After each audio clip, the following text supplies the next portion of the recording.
ایک اور جو ہے پریزیڈنٹ ٹرمپ نے تیر چلا دیا ہے پرائم منسٹر مودی کی طرف. یہ سیک فار جسٹس کے جو رہنما ہے گرپونت سنگھ، ان کو یہ خط لکھا گیا ہے.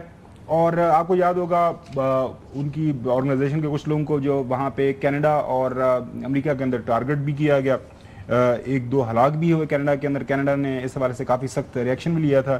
اب ایک خط لکھا ہے 17 تاریخ کو، جو ایک سیک فار جسٹس ہے جو موومنٹ ہے وہ ایک ریفرینڈم کرانے جا رہے ہیں. اس حوالے سے جو ہے پریزیڈنٹ ٹرمپ اپنے خط میں لکھتے ہیں کہ بھارت کی جانب سے دہشت گرد قرار دیے گئے مسٹر پنو کو صدر ٹرمپ کا یہ خط ہے. عالمی توجہ کا مرکز اپنے شہریوں، اپنی قوم اور اپنی جو ہے اقتدار کو سب سے پہلے رکھتا ہوں. یہ پریزیڈنٹ صدر ٹرمپ کہہ رہے ہیں. واشنگٹن سے ان کا یہ بیان ہے. جب امریکہ محفوظ ہوگا تو دنیا بھی محفوظ ہوگی. پریزیڈنٹ ٹرمپ اپنے شہریوں کے لیے لڑنا کبھی نہیں چھوڑوں گا، کیونکہ یہ جو گرپونت سنگھ ہے یہ امریکی شہری ہیں. خالصتان ریفرینڈم سے پہلے چند ہفتے پہلے جو ہے انہوں نے امریکی صدر کو جو خط لکھ دیا ہے. یہ 17 اگست کو یہ ہوگا. صدر ٹرمپ نے بھارت سے تجارتی معاہدے سے پہلے یہ خط لکھا ہے.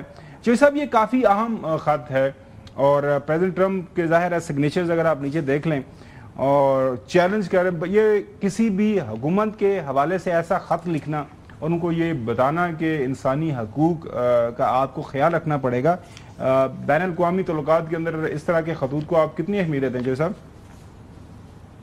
نہیں، یہ بڑا ڈپارچر ہے امریکہ کے بہاف پر، کیونکہ بڑی دیر سے پچھلے 10-15 سے زیادہ سال ہو گئے ہیں ہندوستان کی بہت زیادہ آؤ بھگت کی جا رہی تھی. انڈیا کو اسلحہ دیا جا رہا تھا، اس کو مارکیٹس تک ایکسیس دی جا رہی تھی. ان کو کئی انٹرنیشنل فورم میں ان کی نمائندگی کرائی گئی. اس کے بعد ان کو UN کی سیکورٹی کونسل کے لیے بھی کر رہا تھا امریکہ.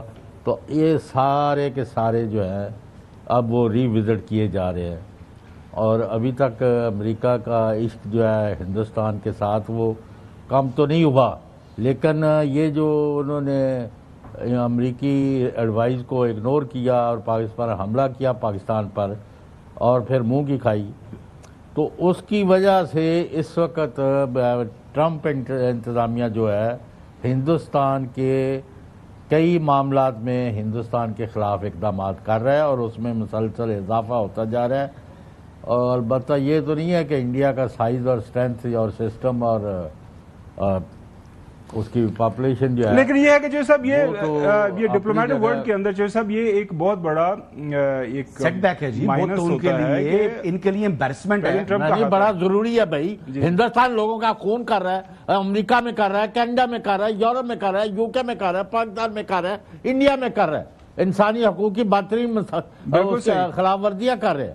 کشمیر میں قتل و غارت کرا رہے ہیں. کئی ریاستوں میں لوگوں کو مار رہا تھا، اور منارٹیز کا وہاں بالکل پنجابی جو وہاں کر دیتا ہے. اور اس کے بعد بھی اگر آپ سمجھتے ہیں کہ آنکھیں بند کر کے دنیا بیٹھی رہے گی، آئی ایم سوری. اسی طرح اس کو فالو کرنا چاہیے، اور امریکہ کو اور باقی دنیا کو، ہندوستان کو ایک سبق سکھانا چاہیے. ان پر تمام پابندیاں لگانی چاہیے.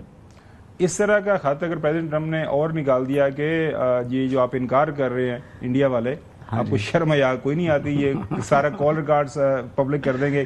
اس ٹائم آپ کے فارن منسٹر کی کال آئی، اس ٹائم اجیت دوول آپ کا نیشنل سیکورٹی ایڈوائزر اس کی کال آئی، اس ٹائم پرائم منسٹر مودی سے بات ہوئی، اس ٹائم فلانے آپ کے آفیشل سے بات ہوئی. نہیں، بیسکلی وہ بھی اگر کر دیں، اور میرے سے کرنا چاہیے، میں تو خواہش تو میری ہے کہ ایک دفعہ ان کو صحیح آئینہ دنیا کو دکھا دیں کہ جناب یہ ایکچوئل حقیقت ہے.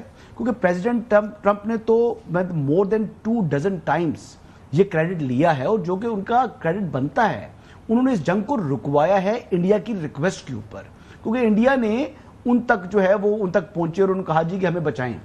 یہ تو بات ہے، لیکن وہ اس کے باوجود جس نے ان کو بچایا، جو بیسیکلی انڈیا کا محسن ہے، اسی کو جھوٹا قرار دے رہے ہیں.